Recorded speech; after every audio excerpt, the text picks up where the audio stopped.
नमस्कार, स्वागत है आपका हमारे चैनल शंकरा शिवयुग पर। मित्रों, आज दिनांक 1 जुलाई को शनि प्रदोष व्रत है। आज हम अपने चैनल पर आपके लिए लाए हैं शनि प्रदोष व्रत की कथा। शनि प्रदोष व्रत की कथा का पाठ करने से खोया हुआ पद और प्रतिष्ठा लौटती है और जीवन में उन्नति का मार्ग प्रशस्त होता है। गर्गाचार्य जी ने कहा कि हे महामते, आपने शिव जी की प्रसन्नता हेतु समस्त प्रदोष व्रतों का वर्णन किया। अब हम शनि प्रदोष विधि और शनि प्रदोष व्रत कथा सुनने की इच्छा रखते हैं, सो कृपा करके सुनाइए। पुरातन कथा है कि एक निर्धन ब्राह्मण की स्त्री दरिद्रता से दुखी हो शांडिल्य ऋषि के पास जाकर बोली, हे महामुनि, मैं अत्यंत दुखी हूँ, दुख निवारण का उपाय बतलाइए। मेरे दोनों पुत्र आपकी शरण में हैं। मेरे ज्येष्ठ पुत्र का नाम धर्म है, जो कि राजपुत्र है, और लघु पुत्र का नाम शुचिव्रत है। हम दरिद्री हैं, आप ही हमारा उद्धार कर सकते हैं। इतनी बात सुन ऋषि ने शिव प्रदोष व्रत करने के लिए कहा। तीनों प्राणी शनि प्रदोष व्रत कथा का पाठ करने लगे। कुछ समय पश्चात प्रदोष व्रत आया। तब तीनों ने व्रत का संकल्प लिया। छोटा लड़का, जिसका नाम शुचिव्रत था, एक तालाब पर स्नान करने को गया तो उसे मार्ग में स्वर्ण कलश धन से भरपूर मिला। उसको लेकर वह घर आया। प्रसन्न हो माता से कहा कि माँ, यह धन मार्ग में प्राप्त हुआ है। माता ने धन देखकर शिव महिमा का वर्णन किया।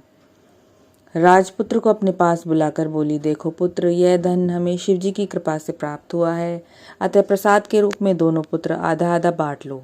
माता का वचन सुन राजपुत्र ने शिव पार्वती का ध्यान किया और बोला, पूज्य, यह धन आपके पुत्र का ही है, मैं इसका अधिकारी नहीं हूँ। मुझे शंकर भगवान और माता पार्वती जब देंगे तब लूंगा। इतना कहकर वह राजपुत्र शंकर जी की पूजा में लग गया। एक दिन दोनों भाइयों का प्रदेश भ्रमण करने का विचार हुआ। वहां उन्होंने अनेक गंधर्व कन्याओं को क्रीड़ा करते हुए देखा।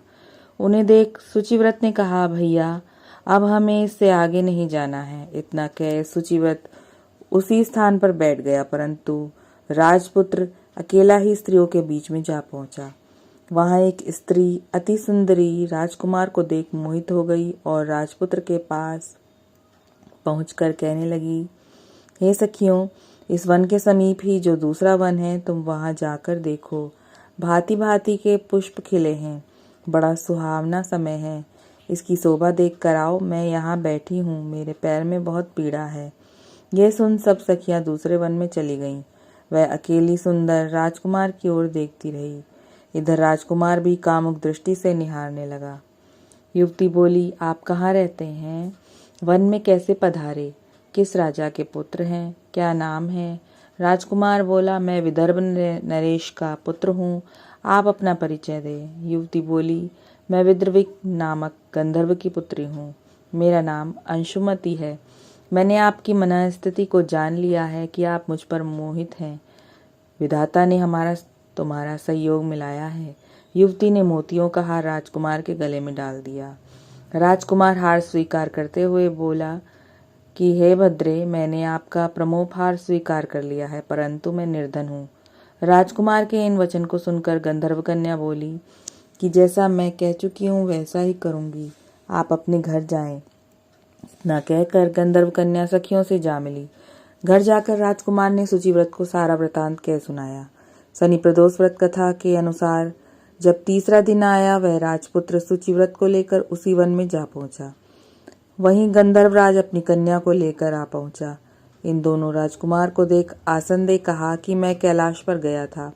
वहां शंकर जी ने मुझसे कहा कि धर्मगुप्त नाम का राजपुत्र है, जो इस समय राज्यविहीन निर्धन है, मेरा परम भक्त है। हे गंधर्वराज, तुम उसकी सहायता करो। मैं महादेव की आज्ञा से इस कन्या को आपके पास लाया हूँ और आप इसका निर्वाह करें। मैं आपकी सहायता कर आपको राजगद्दी पर बिठा दूंगा। इस प्रकार गंधर्वराज ने कन्या का विधिवत विवाह कर दिया। विशेष धन और सुंदर गंधर्व कन्या को पाकर राजपुत्र अति प्रसन्न हुआ। भगवत कृपा से वह समयोपरांत अपने शत्रुओं का दमन करके राज्य का सुख भोगने लगा। तो ये थी शनि प्रदोष व्रत की कथा। आशा करती हूँ कि ये वीडियो आपको पसंद आया होगा। तो कृपया वीडियो को लाइक, सब्सक्राइब और शेयर जरूर करिए और बेल आइकन जरूर दबाइए ताकि आगे आने वाली वीडियो से संबंधित नोटिफिकेशन आपको मिलती रहे। ओम नमः शिवाय।